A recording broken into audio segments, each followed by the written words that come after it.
నిలబడి కాపాడితేనే మహిళలు ముందుకు పోతారన్న విధంగా మాట్లాడడాన్ని జాగృతి తీవ్రంగా ఖండిస్తుంది. గవర్నమెంట్ మగది ఆడది ఉండదు, గవర్నమెంట్ న్యూట్రల్ ఉంటుంది, గవర్నమెంట్ అందరికీ సమానమే ఉంటుంది. మా రక్షణ మీ బాధ్యత, మీరేసే బిచ్చం కాదన్న విషయాన్ని ప్రభుత్వ పెద్దలు గుర్తుపెట్టుకోవాలని చెప్పి నేను కోరుతూ, మరి ఇంకొక విషయం దయచేసి మన మహిళలు గుర్తుపెట్టుకోవాలి. మనము 3 ఈలను మర్చిపోవద్దు ఎట్టి పరిస్థితులలో. ఫస్ట్ ఎక్సర్సైజ్ ఖచ్చితంగా చేయాలి, ఏ ఏజ్లో ఉన్న వాళ్ళైనా. ఇది మనకు చెప్పరు మగవాళ్ళు. ఎందుకు? మన ఒళ్ళు మనం జాగ్రత్తగా చూసుకోం. మనకేముంటుంది న్యాచురల్గా, ఫస్ట్ పిల్లాడు తిన్నాడా లేదా చూడాలి. పిల్లగాడు తిన్నాక ఇప్పుడు ఆయనను బతిమలాడాలి కాసేపు తినబాబు అని, అదొక గోల మనకు. సో పిల్లగాడికి తినిపించాలి, భర్తకు తినిపించాలి, అత్తమామని చూసుకోవాలి, అందరినీ చూసుకోవాలి, ఆఖరికి మనం తింటాం. ఇక్కడ ఒక మాట చెప్పదలుచుకున్న మీడియా ద్వారా నేను చాలామంది తల్లులకు, చిన్న పిల్లలకు అన్నం తినిపిస్తారు, ఆ మిగిలిన ఫుడ్ వీళ్ళు తినేస్తుంటారు. ఏంటంటే వాడు ఇడిచిపెట్టిండు అంటారు. అస్సలు తినొద్దు దయచేసి, నేను చెప్తున్నా. No, not at all. ఆత్మగౌరవం కాదు. మిగిలిపోయిన ఫుడ్ తినడానికి మనం ఏమైనా చెత్తపుట్టనా? మిగిలిపోయిన అన్నం తినడానికి మనం ఏమైనా చెత్తపుట్టలమా? మనం ఏం తినాలనుకుంటున్నామో, మన ఆరోగ్యానికి ఏది మంచిదో అదే తినాలి, పౌష్టికాహారం తినాలి. మన ఒళ్ళు గుల్ల అయిన తర్వాత మనల్ని ఎవరు ఆదరించే వాళ్ళు ఉండరు, పూర్తి కుటుంబానికి ఇబ్బంది అవుతుంది. ఖచ్చితంగా మన ఆరోగ్యం మీద మనమే శ్రద్ధ పెట్టుకోవాలి, ఎక్సర్సైజ్ చేయాల్సిందే. ఇది మిలిటరీ వానికి అవసరమో లేదో నాకు తెలియదు, కానీ ఆడవాళ్ళకి అవసరం. ఖచ్చితంగా చెప్తున్న ఈ విషయం. ఇది పోలీసు వాళ్ళకి అవసరమో లేదో నాకు తెలియదు, కానీ ఆడవాళ్ళకి అవసరం. ఎందుకంటే మన రక్షణ మనం చేసుకోవాలి, మన ఒంటిని మనం బాగా చూసుకోవాలి. ఫస్ట్ ఈ ఎక్సర్సైజ్. జాగృతి నాయకులు కార్యకర్తలు ఎవరు ఎక్సర్సైజ్ చేయకపోయినా మంచిగా ముందే చెప్తారు, ఓకేనా? First thing. Second thing education. Education అంటే చదువు కాదు, 10th క్లాస్ రాసుడు, అది ఓకే, అది ఈజీగా చేసేస్తాం. కానీ ప్రతినిత్యం చదవాలి. దయచేసి నాయకులుగా ఎదగాలంటే న్యూస్ పేపర్ ఖచ్చితంగా చదవాలి, పైనుంచి కింద వరకు. మనకు అవసరం ఉన్న సబ్జెక్ట్ అయినా కాని సబ్జెక్ట్ అయినా టాప్ టు బాటమ్ చదవాల్సిందే. వాగ్దానం చేస్తారా? చదువుతారా అందరూ? ఎన్ని పేపర్లు వస్తాయి మీ ఇంటికి? ఇవాళ రేపు ఇంటర్నెట్లో అన్ని ఫ్రీయే. ఇవాళ రేపు ఇంటర్నెట్లో అన్ని ఫ్రీయే పేపర్లు. లేలే అక్క న్యూస్ కాదు, అన్ని న్యూస్ చూడాలి. ఇంపార్టెంట్, చాలా ఇంపార్టెంట్. మగవాళ్ళు మనల్ని తెలివి లేదు మీకు అని ఎందుకంటారు? ఎందుకంటే మనం లిమిటెడ్గా చూసుకుంటాం. మనకేది కావాలో అది చూసుకుంటాం, పిల్లలకి ఏది కావాలో అది చూసుకుంటాం. అట్లా కాదు, ప్రపంచంలో ఏం జరుగుతుందో మొత్తం చూడాలి. మనం చూసినప్పుడు మనకు సంబంధించి కూడా అంశం వచ్చినప్పుడు దాన్ని బేరీజ్ వేసుకోగలుగుతాం, దాన్ని అర్థం చేసుకోగలుగుతాం. ఎడ్యుకేషన్ అంటే ఫార్మల్ చదువు అంటలేను.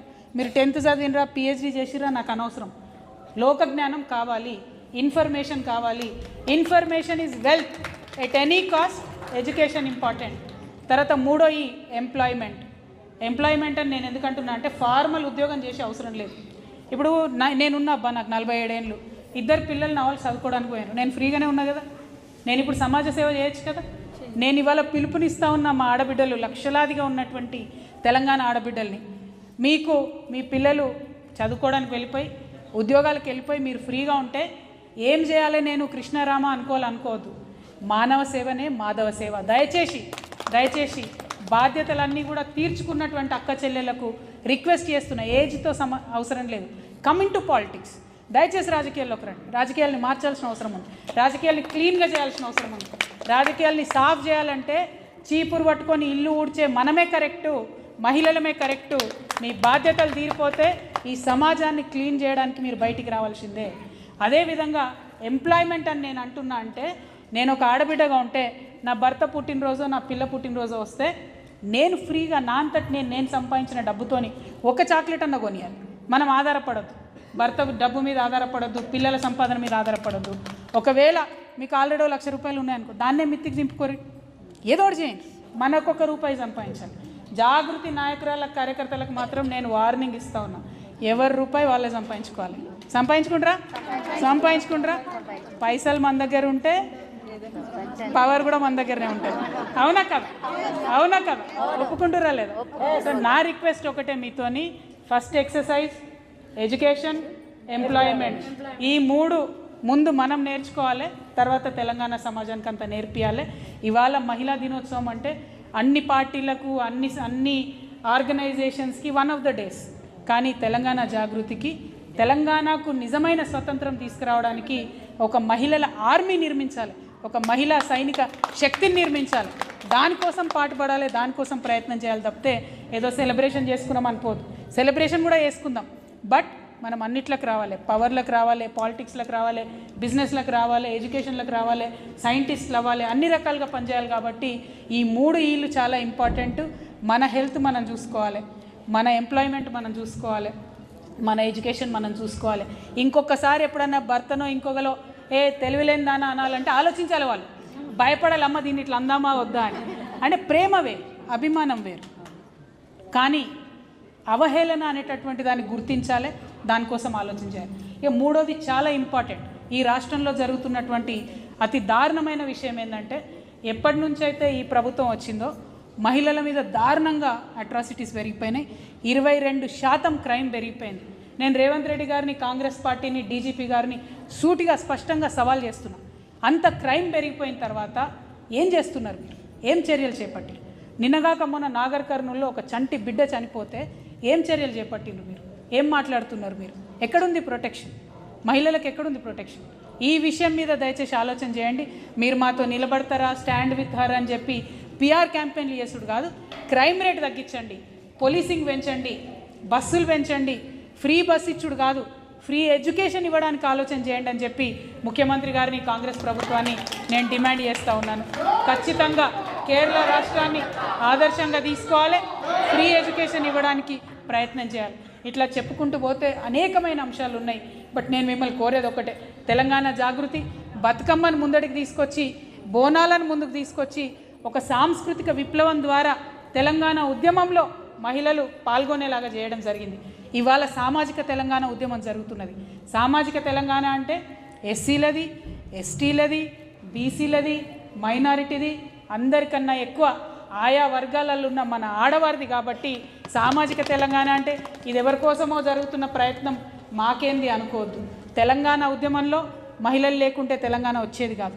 సామాజిక తెలంగాణ ఉద్యమంలో కూడా మహిళలు ఉంటేనే ముందడుగేస్తుంది. కాబట్టి దానికోసం మనందరం ఆలోచన చేయాలని చెప్పి మీ అందరినీ కోరుతూ, 1, 2 కాదు, ప్రతినిత్యం, ఒకరోజు కాదు, ప్రతినిత్యం మహిళా దినోత్సవమే కావాలి. అయితే కామెడీ ఏంటంటే మనం మహిళా దినోత్సవం ఎక్కువ చేసుకుంటున్నామని కొంతమంది ఈ మధ్య మాకు కూడా పురుష దినోత్సవం కావాలని అడుగుతున్నారు. అదేవిధంగా కొన్ని చట్టాలు పురుషుల కోసం ప్రత్యేకంగా వేస్తున్నారట. నేను గవర్నమెంట్ని హెచ్చరిస్తూ ఉన్నా, మీరు కనుక మా మహిళలకు ఉన్న చట్టాలని పల్సర్ చేస్తే ఊరుకునేది లేదు. ఎందుకంటే ఇంకా మాకు శక్తి రాలే, ఇంకా మేము ఫుల్ ఫ్లెజ్డ్గా ఇండిపెండెంట్ కాలే, ఇంకా మాకు రిప్రజెంటేషన్ దొరకలే, ఇంకా కూడా అన్ని చోట్ల అంటే సరదాగా చెప్తున్నా, భర్తల్ని కొట్టే స్థాయికి ఎదగలేమని కొట్టమని నేను అంటలేను, ఎందుకంటే హింసకు నేను వ్యతిరేకం, ఎవరి మీద చేయొద్దొద్దు. సమానమైనటువంటి లెవెల్ ప్లేయింగ్ ఫీల్డ్ మనకు లేదు, దానికోసం ప్రయత్నం చేస్తున్నాం. ఇంకా స్కూళ్ళల్లో, ఉద్యోగాలలో మేము పరిపూర్ణంగా ముందడుగు వేసిన తర్వాత, నిజంగా మాకు 50%కి ఎక్కువ హక్కులు వచ్చిన తర్వాత అవసరమంటే చట్టాలు మార్చండి, కానీ ఇప్పుడే చట్టాలు మార్చే ఆలోచన కేంద్ర ప్రభుత్వం కానీ రాష్ట్ర ప్రభుత్వం కానీ చేయొద్దు అని చెప్పి జాగృతి తరఫున హెచ్చరిక చేస్తూ, మరి జాగృతి అనేటటువంటిది మహిళలకు ముఖ్యమంత్రి గారు ఇచ్చినటువంటి మాటల్ని కూడా నిరంతరం గుర్తు చేస్తాం. ఆయన ఇప్పుడు ఒక ప్రోగ్రాం పెట్టిండు మొన్నటి నుంచి, 99 రోజుల సమీక్షనట. మనం ఒక కొత్త కార్యక్రమం తీసుకోవాలి, మాధవి గారి ఆధ్వర్యంలో 99 మోసాలు కాంగ్రెస్ ప్రభుత్వం చేసింది ఎక్స్పోజ్ చేయాలి. అందులో మొదటి మోసం మహిళలే చేసిండు ముఖ్యమంత్రి గారు. 2500 రూపాయలు ఇస్తామని చెప్పి పత్తా లేకుండా పోయినటువంటి కాంగ్రెస్ ప్రభుత్వాన్ని ఇప్పటికే మనం అడుగడుగున నిలదీస్తున్నాం. ఇంకా పెద్ద ఎత్తున నిలదీసే విధంగా జాగృతి మహిళా విభాగం ప్రయత్నం చేయాలని నేను కోరుతూ, మరి వాళ్ళ మంచి కార్యక్రమం మాధవి గారి ఆధ్వర్యంలో చేయడం జరిగింది.